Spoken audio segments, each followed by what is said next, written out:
Okay. Welcome to the top 10 at 10. Today is May the 14th, 2014.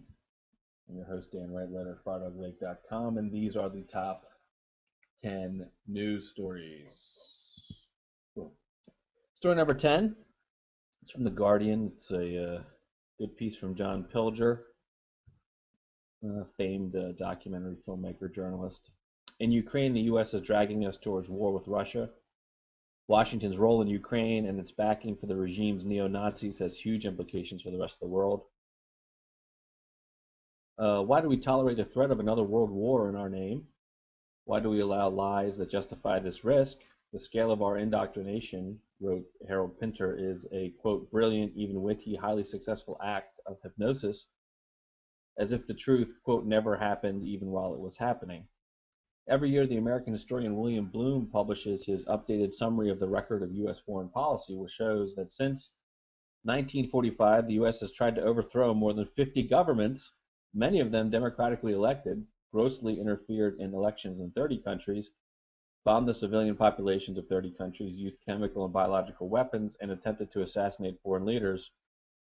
In many cases, Britain has been a collaborator. The degree of human suffering, let alone criminality, is little acknowledged in the West, despite the presence of the world's most advanced communications and nominally most free journalism. That the most numerous victims of terrorism, quote, our terrorism, are Muslims is unsayable. That extreme jihadism, which led to 9/11, was nurtured as a weapon of Anglo-American policy, Operation Cyclone in Afghanistan, is suppressed. In April, the U.S. State Department noted that following NATO's campaign in 2011, Libya had become a terrorist safe haven. Whoops.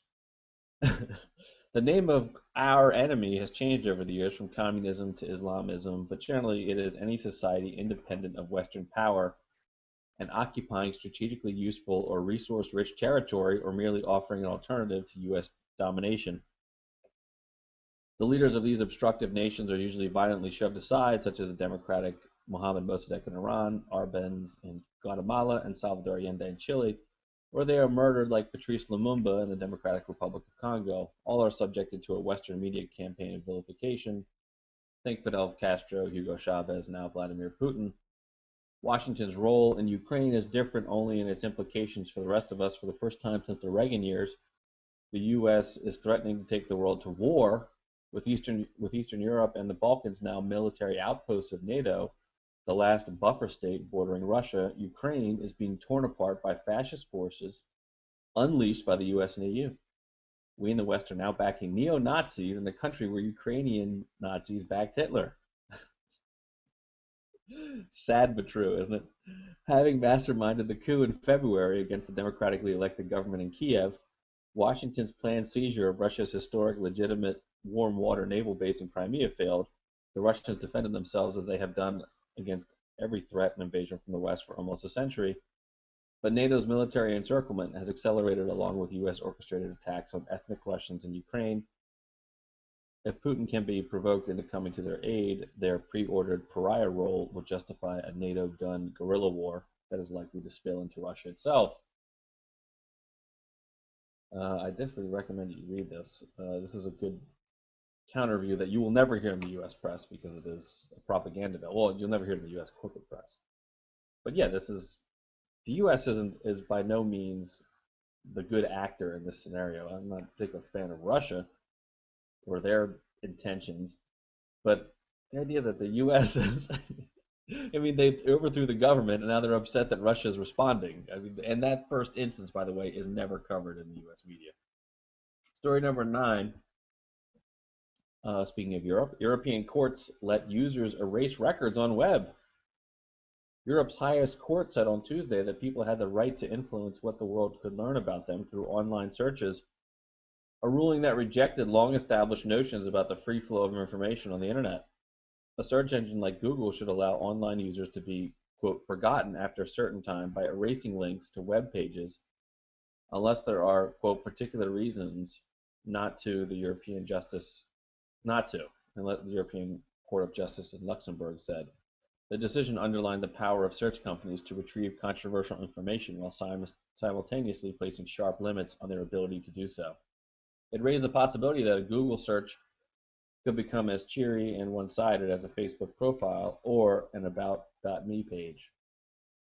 Jonathan Zittrain, a law and computer science professor at Harvard, said those who were determined to shape their online personas could in essence have veto power over what they wanted people to know. Some will see this as corrupting, others will see it as purifying. I think it's a bad solution to a very real problem, which is that everything is now on our permanent records. So this is also a very different approach than the United States approach. In the United States, the court's ruling would clash with the First Amendment, but the decision heightens a growing uneasiness everywhere over the Internet's ability to persistently define people against their will. More and more Internet users want little of the ephemerality, and the forgetfulness of pre-digital days, said Victor Mayer Schonberger, professor of Internet governance at the Oxford Internet Institute. Young people in particular do not want their drunken pictures to follow them for the next 30 years. I guess that's true. The court said search engines were not simply dumb pipes, but played an active role as data controllers and must be held accountable for the links they provide. Well, there you go. Story number 8. FCC, this is from Time, FCC net neutrality plan in chaos. Tom Wheeler appears to have misjudged public opinion and fellow commissioners as a campaign is mounted to urge him to adapt his proposal on allowing broadband providers to strike special deals with web giants for preferential treatment in the, quote, last mile to consumers. Federal Communications Chairman Tom Wheeler is scrambling to change his open internet proposal after a torrent of criticism from internet giants, startups, venture capitalists, public interest groups, and consumers. Net neutrality advocates are mounting a campaign to persuade Wheeler to reclassify internet broadband service under Title II of the Communications Act, which would subject companies like Comcast, Verizon, and AT&T to common carrier regulation. For decades, the FCC has regulated traditional phone service under common carrier provisions that require phone companies to connect all calls to people around the country. But in 2002, the FCC made the fateful decision to classify broadband as an information service, not a telecommunications service, paving the way for internet fast lanes and setting the stage for a decade of legal wrangling. The FCC's internet governance policies have been in limbo since a federal court struck down most of the agency's 2010 open internet orders in January. That order prohibited broadband providers like Comcast and Verizon from blocking traffic like Skype or Netflix on the wired networks, or putting them into an internet, quote, slow lane. Chairman Wheeler has heard the American people and has changed the item significantly to make Title II a more robust option, a senior FCC official told Time on Monday. It's unclear what that would actually mean because the draft proposal has not yet been released to the public. Yeah, it doesn't. It's just really politically hard now. This is one of the reasons they should have done it before, because before the telecoms that were dealing in internet were not so powerful. Now they're extremely powerful, and so it's a lot harder to get this switch to common carrier. But if we don't do it, that's kind of the end of a lot of the internet. So hopefully Wheeler will show some courage here, along with his fellow commissioners, and simply switch it from an information service to a common carrier. And then that's it. Net neutrality is the law. Story number 7. Great news from Newark. Newark's voters choose new mayor and a new path. Booyakasha from the New York Times. Councilor Ras Baraka, the fiery scion of a militant poet, was elected mayor of Newark on Tuesday, signaling a likely shift in direction that New Jersey's largest city had embarked upon for most of the last decade. Mr. Baraka rebuffed a spirited late surge from political newcomer Shavar Jeffries, a law professor with an improbable Horatio Alger-like story in a bitter contest marred by incendiary rhetoric, arrests, and charges of vandalism. With 96% of the precincts reporting Mr. Baraka was leading with about 54% of the vote compared with the 46% for Mr. Jeffries, according to unofficial results. "We are the mayor," Mr. Baraka shouted at his victory party as a 6-piece funk band played an original song with the refrain, "Who do we vote for? Ras Baraka." Mr. Baraka added, "The people of Newark are not for sale." "Eat it, Wall Street. Eat it." At Mr. Jeffries' election night party, by contrast, the subdued candidate, flanked by his family, praised Mr. Baraka's deep and abiding love for Newark and adding, The time for fighting is over. Yeah, that's what happens when you lose. The race between the two Democrats was expected to be Newark's most expensive election ever. Mr. Jeffries enjoyed a sizable financial advantage thanks to outside groups. Who? Who's outside? Wall Street, thanks. While Mr. Baraka relied on his family's name and fervent union support, and he tapped into misgivings about the previous mayor, the mayor, of course, was Cory Booker, who won the first two terms in 2006 as a fresh reformer, yet while Mr. Booker unquestionably raised the profile of his adopted city, attracting hundreds of millions of dollars, he never could erase lingering suspicions among some of Newark's power brokers that he was an outsider. It's not a suspicion, he was an outsider. Mr. Booker left office last year after winning an election to the United States Senate. When an interim mayor, Louis Katana, indicated that he was not running for office, the dynamics were set for what some viewed as a referendum on Mr. Booker, as well as a watershed moment for the future, and indeed it was. Baraka's win suggests that the Booker years didn't vanquish the old guard, said Andra Gillespie, professor of Emory University. The new mayor has the daunting task of taking to tame a long list of problems. Sees high murder rate, education. All this is true. So Baraka's got his work cut out for him. Before the polls closed, though, Mr. Booker did not mention the race. A prolific user of social media, he wrote or sent about 50 messages on Twitter on Tuesday, many of which highlighted his enthusiasm for New Jersey's small business, though he also wished the actress Lena Dunham a happy birthday. Catch me on C-SPAN. Oh my God, what a douchey self-promoter. Thank God he is gone, at least from local politics. Cory Booker is the absolute epitome of a phony. Story number 6. Speaking of problems in Newark and BS from Cory Booker, Mark Zuckerberg gave New Jersey gave Cory Booker $100 million to fix Newark schools, and it looks like it was a waste. In the fall of 2010, Mark Zuckerberg announced on Oprah that he'd be making a generous gift to Newark, New Jersey, as Oprah said in her Oprah way. $100 million would be given to Newark Mayor Cory Booker and the New Jersey Governor Chris Christie as the three began to start up the Startup Education Foundation. The plan was to turn Newark into what Zuckerberg called a symbol of educational excellence for the whole nation. Spent on retaining the best teachers and creating environments that would produce successful students. Yes. Good choice. Yes. Newark is a city wrought with crime. Its graduation rate is 67%. Between 2010 and 2012, the New Yorker reports that more than $20 million of Zuckerberg's gift and matching donations went to consulting firms. Whoops. With various specialties, public relations, human resources, communications, data analysis. Many of the consultants were paid upwards of $1,000 a day. Everybody's getting paid but Raheem, who still can't read. Vivian Cox Frazier, president of the Urban League of Essex County, was quoted as saying, "Today the money is pretty much gone and Newark has hardly become the symbol of excellence." Wow. So there you go. Zuckerberg. Good times. This is what happens when you get into bed with a swindler like Cory Booker. All this money went to consultants, none went to the kids. $100 million. That's amazing. That's really quite an achievement. Story number 5. This is from an NJ halfway house victim, Stella Tully. She talks about her sister. As I look back at pictures of my younger sister, Vivian, I smile and laugh as I recall the laughter we always shared. Our private jokes and her infectious laugh. My smile soon turns to sadness and tears begin to stream down my face. The reason for my speaking out? My lively 21-year-old sister, my mini-me, Viviana Tully, was tragically murdered by a man who, quote, absconded from the NJ halfway home on August 30th, 2010. This is about David Goodell, who, like other inmates, escaped from a halfway house in New Jersey and killed somebody. This has happened a number of times. So she's wondering why this system has not been fixed. It still hasn't. There was supposed to be a review. It died in the state Senate last session. But now we have to see if they're gonna bring it back up this session. I was told by someone in media who had been helping me that I was being spoken of as a glory hound and a grandstander.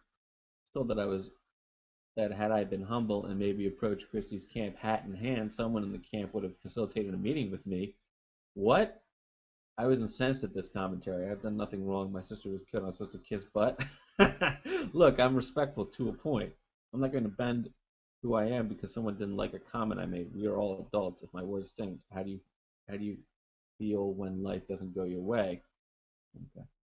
If proper procedure had been followed, or even more simply, had David Goodell not been paroled early, my sister would be alive. I'm not saying it was the fault of the halfway house, but I do wonder how a repeat violent offender was paroled early and sent to a halfway house to be rehabilitated. Someone definitely didn't perform their job correctly that day.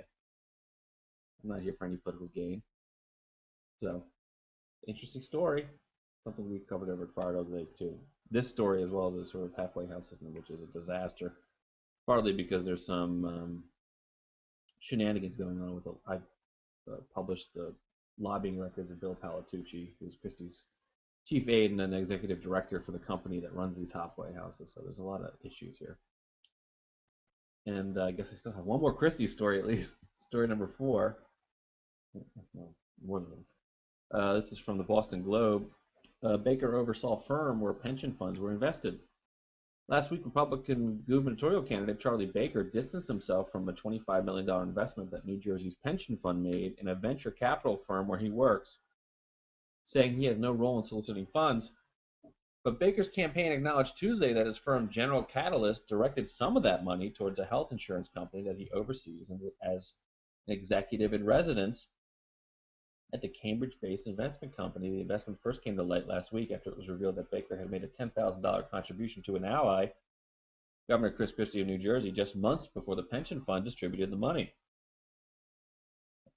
Baker's spokesman Tim Buckley said the candidate did not know that the funds that General Catalyst, which lists him as a partner, invested in the healthcare startup Oscar Insurance, originated from the New Jersey Pension Fund. The Baker campaign said that he learned Monday from media inquiries that a chunk of the pension board's $25 million allocation to a fund managed by General Catalyst was invested in Oscar. Baker is the venture capital firm's representative on the Oscar board. Jeez. The New Jersey Pension Board's decision to contribute to the General Catalyst Fund came 7 months after Baker donated $10,000 to Christie's state Republican Party, sparking criticism that Baker might have violated pay-to-play regulations. He strongly denies any laws were broken or that he committed any wrongdoing. Well, he did violate. Well, I mean, you're not allowed to do that. There is a pay-to-play statute, and you can't give $10,000 and then get a contract as a result. So, I mean, I don't know what he's talking about. First, he said he didn't work there, but he listed on his campaign contribution that his employer was, in fact, General Catalyst Partners. So there you go. Story number 3 from the Smoking Gun. Autistic hacker helped FBI nail anonymous boss. So this guy, let's see. This guy apparently had hacked Gawker Media. The FBI found him, and then in exchange, Thomas Eek the Cat Madden worked for the FBI to get his charges dropped. The 26-year-old Madden, whose cooperation had not been previously disclosed, lives with his parents in Troy, a city 10 minutes outside Albany. Madden grew up in New Jersey. He's autistic. Struggled with sound issues, loud noise, eye contact while acknowledging his son's but he did go to school for computers and math. During a recent phone conversation, Thomas Madden declined to speak about computer hacking, saying he had no contact with those people. The government's effort to shroud Madden's identity as well as his cooperation were an unqualified success. Madden's name does not appear in the blizzard of stories about criminal probes into the members of Anonymous and its various splinter groups, like Internet Feds or LulzSec.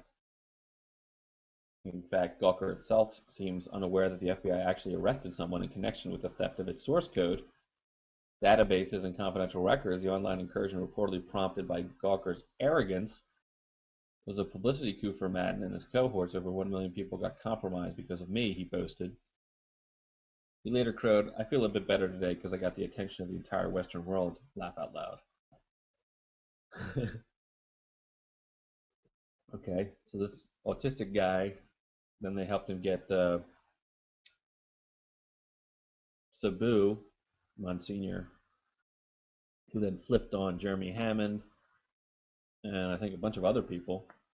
So this is kind of an interesting story. Smoking Gun does a lot of these great investigations, I'm noticing. So definitely check that out.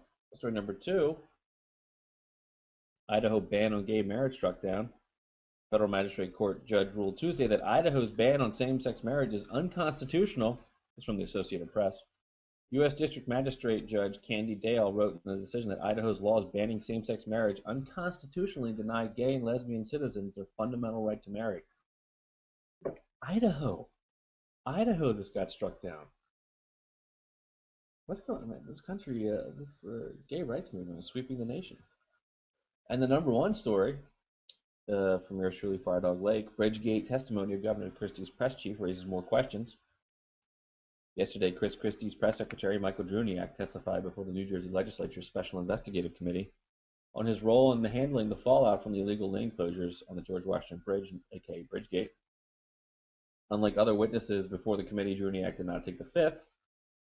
He did confer with an attorney who accompanied him at the hearing and regularly declined to answer questions per his attorney's advice. The typically stated rationale for declining to answer questions was a refusal to speculate or veer outside personal experience, though he did often claim, I noticed yesterday, I can't recall, I do not recall, I cannot recollect. So, yet some of Druniak's testimony was worth noting, such as his disclosure that he had told Governor Chris Christie on December 5th about David Wildstein claiming Bridget Kelly was involved, and that Wildstein told Christie himself about the, quote, traffic study on September 11th.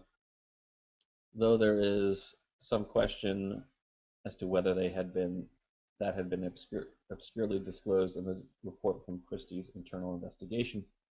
Whether it was previously disclosed or not, that testimony under oath makes it clear that Governor Christie misled the public in his December 13th presser regarding his claim that he had no knowledge of any of his staff being involved in what will become known as Bridgegate. Christie had previously mocked members of the press for suggesting otherwise. Druniak's testimony also blew another hole in the claim Governor Christie made at his December 13th presser that Bill Baroni and David Wildstein were not pushed out but had always planned to step down at that time. Druniak testified he knew previous to the press conference that Wildstein and Baroni were going to be, quote, asked to leave, unquote. But the central question went unanswered: who in the Christie administration granted Wildstein's request to implement his traffic study? Others testified Bridget Kelly did not have the kind of authority, and Druniak claimed that he was unaware how things worked at Intergovernmental Affairs, which is the place who Bridget Kelly worked. He did, however, offer a view that Bill Baroni was likely the one who authorized it at the Port Authority. So who authorized the lane closures within the Christie administration, if not Bridget Kelly? Who can answer that question? You'll know a lot. And that is the top 10 at 10. If we can come back. Okay. You have a question? No. If you have a story you'd like me to feature on the top 10 at 10, please tweet me at Dan S. Wright, and be sure to read all the stories at firedogwright.com. Thanks for watching. See you later.